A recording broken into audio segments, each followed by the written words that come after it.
안녕하십니까. 최첨단의 성형 지식을 전달하는 은하성형외과 전희차 원장입니다. 오늘 주제는 성형외과 의사가 나락에 가는 경우, 당신도 나락에 갈 수 있다. 성형외과 의사뿐 아니라 어떤 연예인, 공인 모든 분들이 나락에 갈 수 있죠. 방심하다 보면 잘 나간다고 이렇게 또 유유자적하고 됐어 끝났어 이렇게 하다 보면은 순식간에 나락에 가고 어느새 대중들을 흡수하게 되죠. 죄송합니다. 제가 초심으로 다시 돌아가겠습니다. 이렇게 되는 경우를 매일 보기 때문에 우리도 이제 나락에 가지 않기 위해서 열심히 해야 되는데, 성형외과 의사 또한 예외가 아닙니다. 성형외과 의사가 공인까지는 아니지만 그래도 어느 자리에서 이렇게 오랫동안 진료를 하게 되는 성형외과 의사, 특히 여러분들이 이제 얼굴을 보기 좋게 바꾸는 일을 하다 보면은 어떤 분들은 이제 실력이 굉장히 많은 분들도 있지만 또 어떤 분들은 그렇지 못한 분들도 있고, 어떤 분들은 또 불만족스러운 경우들이 생길 수밖에 없게 되는 경우가 있고, 또 반면에 또 어떤 분들은 성형도 잘하고 여러 가지도 완벽하지만 구설수에 오르는 분들도 있게 되고, 이런 것들을 항상 주의해야 되지 않나 이렇게 생각하게 됩니다. 결국은 그래서 성형외과 의사가 나락에 가는 경우, 제 주변에도 몇몇 있었는데 사실 이거 조심스럽긴 해요. 제가 이제 이런 것들을 막 얘기하면서 다들 훌륭하신 동료분들이 많은데 어떤 분들을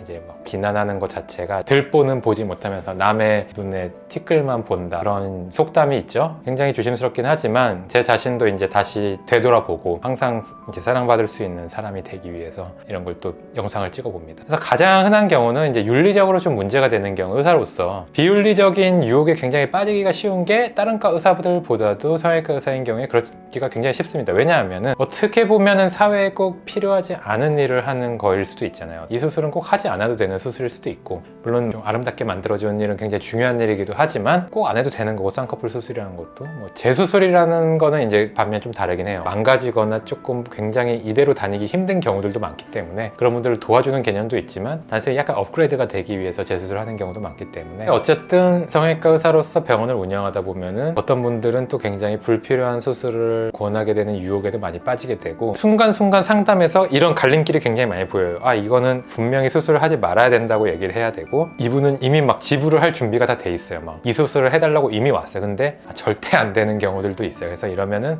이렇게 해서 내가 예스라고 얘기를 하면은 내 병원에서 이렇게 도움이 되지만 아니라고 얘기를 해야 되는 건 굉장히 단칼에 또 아니라고 얘기를 하고 미련을 버려야 되는 경우도 있는데, 그런 것들에서 흔들리는 분들도 없지는 않습니다. 그런 것들이 이제 반복되다 보면은 근시안적으로 병원을 경영하다가 불필요하게 수술을 비윤리적으로 한다라는 게 알려지게 되면 나락에 갈 수가 있는 거죠. 그런 거 말고도 요새는 또 수면 마취 같은 것들도 어떻게 보면 꼭 필요한 게 수면 마취고, 시술이나 수술을 아프지 않게 편안하게 할 수 있는 게 수면 마취지만, 실제로 수면 마취를 과다하게 적용하게 되고 그걸 원하시는 분들도 많고, 그 원하는 거를 정말 적극적으로 충족시켜주는 병원들도 강남이나 이런 곳에 많은 것 또한 사실입니다. 그래서 저도 수면으로 시술을 조금 하려고 했다가 몇 개월 만에 이제 아예 그런 메뉴 자체를 없애버린 이유도 그런 분들이 굉장히 많다라는 이 시장의 상황을 알게 되고, 이거 굉장히 위험한 시츄에이션이구나 생각을 해서 그런 것들을 이제 안 하게 된, 정말 철저하게 한 달 이상 무조건 수면 마취의 기간을 지키고 이런 분들만 하게 된 계기가 됐었는데, 이런 것들도 굉장히 소수긴 하지만 좀 적극적으로 그런 수면 마취만을 위한 진료를 하시는 분들은 길게 보면은 결국 최근의 추세에 따라서 이런 것들이 투명하게 밝혀지고 경찰이나 이제 조사나 이런 수사를 받다 보면 병원이 안 되고 이런 걸 떠나서 그냥 사법적으로 나락에 빠질 수가 있는 거죠. 그래서 그런 경우 또한 나락에 빠질 수가 있다. 그 외에 요새는 좀 덜하긴 하지만 옛날에는 성형외과 의사 선생님들이 좀 화려했어요. 이제 압구정이나 이런 데서 연예인들이랑 하고 바람 피고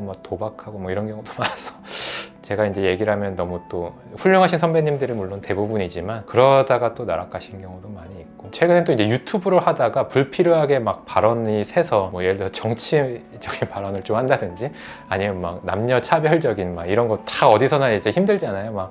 커뮤니티 좀 하시면 그런 거 말 한마디 한마디에서 사람이 이제 거의 바다 밑 깊숙이까지 들어갔다가 하늘 위로 올라갔다가 하는 경우도 많으니까 조심해야겠죠. 항상 공인이라고 생각하고 여러분께 말 한마디 한마디 상처되지 않는, 그리고 이제 제 상담실에 오는 분들도 제가 유튜버뿐 아니라 그런 분들께 하는 말 또한 전파가 되기 쉽기 때문에, 그런 분들께 저도 이제 피곤하거나 수술 직후에 굉장히 많은 말을 전달해야 될 때 저도 모르는 단어들이 나오게 되면은 상처가 되거나 이럴 수 있겠다라고 뇌에서 한번 필터링을 하려고 좀 노력을 하는 편입니다. 그런 경우에서 좀 좋은 이미지를 유지를 하고 여러분들의 눈 수술을 어떻게 보면 분들은 불필요하지만 또 어떤 분들에게는 본인의 사회생활이나 자신의 이미지를 최상으로 좋게 만들려는 굉장히 중요한 일을 제가 하기 때문에 그런데 책임감을 느끼고 말과 행동과 행동 거지를 조심하도록 항상 노력을 하게 됩니다. 저는 좀 운이 좋은 편이라고 할 수 있는 거죠. 성형외과 의사라는 직업이 사실 어떻게 보면 스테레오 타입이 굉장히 딱 정확하게 잡혀 있잖아요. 드라마에 성형외과 의사가 나오면 어때요? 막 굉장히 화려하고 막 밤에는 바에 가서 술 마시고 막 여자친구 3명 4명 막 이렇게 막 낀 다음에 굉장히 화려하게 막 명품 완전 팍 해갖고 얼굴 싹 새끈하게. 그런데 저는 어떻게 보면 굉장히 운이 좋은 거죠. 술도 못 마시고 한 잔 마시면 빨개집니다. 그리고 이제 책 읽고 약간 미국 문학이랑 그냥 베이스 연주하는